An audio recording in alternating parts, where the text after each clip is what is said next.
Hi good morning friends, कैसे हैं आप सभी लोग। उम्मीद करता हूँ अच्छे होंगे। मैं आकाश शर्मा इंग्लिश क्लासेस से आपका स्वागत करता हूँ। देखिए, आज हम लोग बात करते हैं एसएससी स्टेनोग्राफर के सेट पेपर में एसएससी स्टेनोग्राफर के एग्ज़ाम में जो कॉमन एरर्स पूछे गए थे इस बार, उसके बारे में हम लोग बात करते हैं। देखिए क्या है कि ये जो आज मैं आपको एरर कराने जा रहा हूँ, ये 2019 जो कल हमने पेपर किया था उसमें जो 6 फ़रवरी को सेकंड शिफ्ट में जो एग्ज़ाम हुआ था, उसके कल हम लोगों ने देखे थे क्या, सेंटेंस इम्प्रूवमेंट देखे थे, है ना। आज हम उसके एरर्स देखते हैं, ठीक है। और नेक्स्ट वीडियोस में हम लोग फिर उसके फिल इन द ब्लैंक्स देखेंगे, सिनोनिम्स एंटोनिम्स देखेंगे, इडियम फ्रेजेस देखेंगे। तो सारा का सारा हम वीडियो में कवर करेंगे, ठीक है। तो आज हम लोग देखते हैं एरर्स, ओके। तो बड़े ध्यान से इसको समझना आप लोग, ठीक है। मैं आप लोगों को एरर्स पूरे कवर कराता हूँ इसके, ठीक है। देखिए, सबसे पहला एरर आया था हमारा, the common advice that the doctor offers to patient is to take preventive measures such as proper intake of water, hygienic food habit and regular exercise. अब देखिए क्या है, सबसे पहले तो आप लोग सेंटेंस को अच्छे से हिंदी करें, है ना। अगर आपको समझ में आता है, नहीं आता है तो फिर कोई बात नहीं, है ना। आप ग्रामर को अच्छे से देखें। तो फिलहाल हम देखते हैं कि कॉमन एडवाइस मतलब कॉमन माने क्या होता है, एक सामान्य, एक जो सामान्य सलाह होती है क्या, कि डॉक्टर ऑफर्स, जो डॉक्टर होते हैं वो ऑफर्स करते हैं। ऑफर का मतलब क्या होता है, प्रदान करना, ठीक है ना। ये प्रेजेंट इंडेफिनिट टेंस है, वर्ब है ऑफर, इसमें एस लगा है कि डॉक्टर जो होते हैं वो मरीजों को क्या ऑफर करते हैं, is to take preventive measures, कि उन्हें, प्रिवेंटिव का मतलब होता है रोकथाम, ठीक है, कि उन्हें कुछ पहले से ही गतिविधियों का पालन करना चाहिए, रोकथाम लेना चाहिए। मेजर्स माने कहती हैं गतिविधियां, ठीक है ना। सच एज का मतलब क्या होता है, इस प्रकार। Proper intake of water, proper intake of water, ठीक है। तो प्रॉपर का मतलब क्या होता है, उचित। इनटेक ऑफ वाटर मतलब पानी को ग्रहण करना। हाइजीनिक फूड हैबिट मतलब कि हाइजीनिक का मतलब क्या होता है, जो हमारे स्वास्थ्य के लिए लाभदायक होता है, स्वास्थ्यिक, तो एक स्वास्थ्यप्रद जो भोजन होता है उसे लेने की आदत। एंड रेगुलर एक्सरसाइज, और नियमित जो एक्सरसाइज होती है वो हमें करना चाहिए। तो ये क्या होती है, एक सलाह देते हैं जनरली डॉक्टर, ठीक है। तो आप लोगों को देखना है कि the common advice that the doctor offers to patient is to take preventive measures such as proper intake of water, hygienic food habit and regular exercise. तो यहाँ पर हमको लिखा है कि ऑफर्स टू पेशेंट इज, अब यहाँ पर जो इज दिया है वो किसके लिए दिया है, is to take preventive measures. तो ये मेजर्स क्या हो गए, हमारे प्लूरल हो गए, ठीक, जिसमें क्या क्या आ गया, proper intake of water, hygienic food habit and regular exercise. तो ये सभी चीज़ों को देखते हुए हमें यहाँ पर इज की जगह क्या यूज़ करना पड़ेगा, आर। क्यों, क्योंकि यहाँ पर जो आर का यूज़ किया है वो हमने किसके लिए किया है, कि ये सारे एग्जाम्पल्स के लिए। जैसे कि मैं आप लोगों को बताऊं, जैसे कि एक सेंटेंस है हमारा, जैसे देयर है। अब जो देयर है, तो देयर कभी भी कोई भी जो वर्ब लेता है वो देयर अपने अकॉर्डिंग नहीं लेता, इसके बाद आने वाले नाउन या प्रोनाउन के अनुसार लेता है। जैसे मैंने बोला देयर डैश गर्ल, तो क्या आएगा, देयर इज अ गर्ल। मैंने बोला देयर गर्ल्स, तो क्या आएगा, देयर आर गर्ल्स। तो यहाँ पर देयर जो होता है यह अपने अकॉर्डिंग कोई वर्ब नहीं लेता, इसके बाद आने वाले नाउन या प्रोनाउन के अकॉर्डिंग ये वर्ब को लेता है, ठीक है ना। तो इसी तरह जो मैं आपको बता रहा हूँ कि यहाँ पर इज की जगह क्या आएगा, आर, क्योंकि जो आर है वो किसके अकॉर्डिंग आया, प्रिवेंटिव मेजर्स के अनुसार, जैसे कि proper intake of water, hygienic food और रेगुलर एक्सरसाइज, ठीक है ना।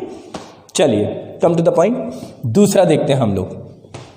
The manager along with his colleagues, ठीक है। मैनेजर जो था, अलॉन्ग विद का मतलब होता है के साथ, अपने कलीग्स के साथ। कलीग्स कौन होते हैं, जो सहपाठी हमारे साथ में काम करते हैं उन्हें क्या बोलते हैं हम, कलीग्स। तो जो मैनेजर था वो अपनी सहपाठियों के साथ are preparing for the annual report, वो तैयार कर रहा है क्या, एक एनुअल रिपोर्ट को। एनुअल मतलब क्या होता है, वार्षिक, वार्षिक रिपोर्ट तैयार कर रहा है। To be submitted at the end of the financial year, जिसे उसी जो हमारा फाइनेंशियल ईयर होता है, ठीक है, तो उसमें उसे उसको सबमिट करना है कब तक, eight the end of the financial year, मतलब फाइनेंशियल ईयर के अंत तक उसको वो क्या करना है, सबमिट करना है। तो manager along with his colleagues, अब देखिए इसमें वर्ब एग्रीमेंट का रूल लगा है, आप लोगों ने पढ़ा होगा क्लासेस में, सब्जेक्ट वर्ब एग्रीमेंट, कि whenever two subject are joined with, along with, मतलब जब भी हम दो सब्जेक्ट को अलॉन्ग विद से जोड़ते हैं तो वर्ब हमेशा फर्स्ट वाले सब्जेक्ट के अकॉर्डिंग आती है। किसके अकॉर्डिंग आती है? फर्स्ट। तो यहाँ क्या लिखा है? मैनेजर, तो मैनेजर के अकॉर्डिंग यहाँ आर की जगह क्या आएगा? इज। तो एरर किस पार्ट में हुआ हमारा? इस पार्ट में, मतलब ए पार्ट में। समझ में आया? देखिए ये वर्ब एग्रीमेंट का रूल्स है कि जब भी आपके दो सब्जेक्ट नीदर नॉर, ईदर और नॉट ओनली बट ऑल्सो, ठीक है, इससे जुड़े होते हैं तो वर्ब हमेशा सेकंड सब्जेक्ट को फॉलो करती है, ठीक है। और यदि आपकी वर्ब यदि आपके दो subject along with, together with, in addition to, as long as, like, with, alike, इनसे अगर आपके दो सब्जेक्ट जुड़े होते हैं तो वर्ब हमेशा किसके अकॉर्डिंग आती है? फर्स्ट वाले सब्जेक्ट के अकॉर्डिंग, ठीक है ना। तो ये वर्ब एग्रीमेंट का चैप्टर जब मैं आपको पढ़ाऊंगा तो उसमें भी बता दूंगा। तो इसमें अलॉन्ग विद है तो अलॉन्ग विद में मैनेजर के अकॉर्डिंग वर्ब क्या आएगी हमारी? इज, ठीक है। तीसरा देखते हैं अब हम लोग। They are going to build a new bridge, वो लोग बनाने जा रहे हैं एक नया ब्रिज, ठीक है। इन दी रिवर, नदी में, if they can find the money in the next budget, यदि उन लोगों को नेक्स्ट बजट तक पैसा मिल गया तो वो क्या करने जा रहे हैं? नदी में एक पुल, ब्रिज माने क्या होता है? पुल बनाने जा रहे हैं। अब आप लोग देखो कि पुल को नदी में बनाया जाता है या नदी के ऊपर बनाया जाता है या नदी के नीचे बनाया जाता है, तो ये प्रीपोजिशन का एरर है। तो ब्रिज इन द रिवर, तो इन द रिवर की जगह यहां पर क्या आएगा? ब्रिज ओवर दी रिवर, ठीक है ना। कहां बना रहे हैं हम? नदी के ऊपर बना रहे हैं, ठीक है ना। तो क्या आएगा? They are going to build a new bridge over the river if they can find the money in the next budget. तो नदी के ऊपर पुल बनाने के लिए हम किसका यूज करेंगे? ओवर का, ठीक है। अब इसमें ऑन क्यों नहीं आया? उसका भी रीजन है। जनरली क्या होता है? ऑन किसी भी चीज के सरफेस के ऊपर आता है, और जब हम किसी चीज के ऊपर एक छोर से दूसरे छोर की बात करते हैं, ठीक है ना, तो वहां पर हम अक्रॉस या ओवर का यूज करते हैं। तो ये प्रीपोजिशन में हम आगे देखेंगे, ठीक है। आगे देखते हैं। नेक्स्ट है every day I go to school in a bus, प्रत्येक दिन मैं बस में स्कूल जाता हूं, ठीक है। But I went by foot because the bus operator are on strike, ठीक है। तो रोज मैं स्कूल कैसे जाता हूं? बस में जाता हूं। But I went by foot, पर मैं गया। अब आप लोगों को पता होगा कि बाय फुट होता है या ऑन फुट होता है, तो ये ऑन फुट होता है। ऑन फुट माने क्या होता है? पैदल।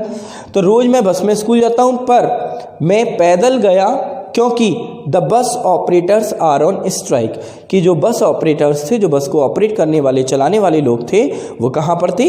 हड़ताल पर थे, है ना। तो इसीलिए यहाँ पर वाई फुट की जगह क्या है हमारा? ऑन फुट, ठीक है। क्लियर है? नेक्स्ट आगे देखते हैं हम लोग। Ramesh is very much sorry about the financial loss. देखिए रमेश जो है वो बहुत ही कैसा था? Ramesh is very much sorry about the financial loss. तो रमेश जो है उसको बहुत ही ज़्यादा क्या था? अफसोस था। किस चीज़ के बारे में? जो उसे आर्थिक हानि हुई, ठीक है। फाइनेंशियल माने क्या होता है? आर्थिक, लॉस मतलब हानि, आर्थिक हानि हुई। That he inflicted upon his close friend. Inflict का मतलब होता है किसी के ऊपर थोपना, डाल देना, ठीक है ना। तो he inflicted upon his close friends, जो उसने किसके ऊपर थोप दिया? अपने क्लोज फ्रेंड पर, जो उसका बहुत ही अच्छा दोस्त था, उसके ऊपर उसने उसे थोप दिया। While working together on the same project. While माने क्या होता है? जबकि, या जब, या उस समय, ठीक है। While working together on the same project, together माने क्या होता है? साथ साथ। जब वो उस प्रोजेक्ट पर साथ साथ काम कर रहे थे तो इस चीज़ पर उसने, रमेश ने क्या किया? उसे बहुत अफसोस हुआ, जो फाइनेंशियल लॉस हुआ, और उसने उसका किसके ऊपर थोप दिया? अपने क्लोज फ्रेंड पर, ठीक है। तो अब हम लोगों ने देखा कि Ramesh is very much sorry, ठीक है।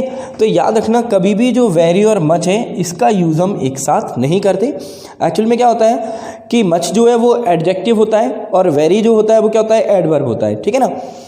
और रूल्स होता है कि वेरी का यूज़ जो होता है वो हम पॉजिटिव डिग्री में करते हैं, जबकि मच का यूज़ हम कंपैरेटिव डिग्री में करते हैं। तो ये कैसा दिया है? जनरली पॉजिटिव दिया हुआ है। तो रमेश इज़ वेरी सॉरी या रमेश इज़ मच सॉरी, तो इसमें क्या आएगा? रमेश इज़ वेरी सॉरी, ठीक है। इसमें मच का यूज़ नहीं होगा। तो Ramesh is very sorry about the financial loss that he inflicted upon his close friend while working together on the same project। तो यहाँ पे वेरी और मच का प्रयोग हम एक साथ नहीं कर सकते। केवल वेरी और मच का जब एक साथ प्रयोग करते हैं तो ये एडवर्ब के रूप में आता है। जैसे कि हमने बोला थैंक यू, वेरी मच, तो यहाँ पर जो वेरी मच है वो किसके रूप में यूज़ किया जा रहा है, एडवर्ब के रूप में। तो उस कंडीशन में हम इसका यूज़ साथ में कर सकते हैं, ठीक है। बाकी वेरी मच का यूज़ हम एज अ एडजेक्टिव साथ में नहीं कर सकते, ठीक है। तो ये आप लोगों को बहुत अच्छे से समझ में आ गया होगा आई थिंक, ठीक। अब नेक्स्ट अगली हम जो वीडियो है उसमें अगले 5 एरर देखते हैं इसी सेट पेपर के, ठीक है। तब तक के लिए थैंक यू, धन्यवाद।